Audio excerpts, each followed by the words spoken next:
الكتب اللي مكتوبة بتتعامل معانا بفكرة مجتمعات وثقافة غيرنا. يعني مثلا احنا ممكن الشخص العربي فينا يكون بيعول على الأقل 5 غيره، 4 غيره ده مش أسرته الضيقة، ده ناس تانية. ممكن على الأقل يكون عنده عزايم، عنده أهل، عنده ضيافة. دي ثقافة متجذرة في مجتمعاتنا، ما ينفعش نيجي نقول والله أنا هوفر في ده، أنا هقطع ده.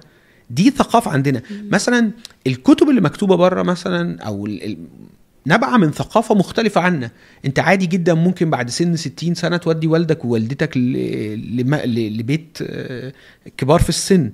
احنا صعب عندنا ده، مستحيل. فلذلك مستحيل. انا مش محتاج ابقى حر ماليا قد ما اكون رشيد. والرشد ده على فكرة بيظهر لكل واحد فينا بطريقة. ممكن انا بحب التعليم فانا موازنتي كلها رايحة للتعليم، ده رشد.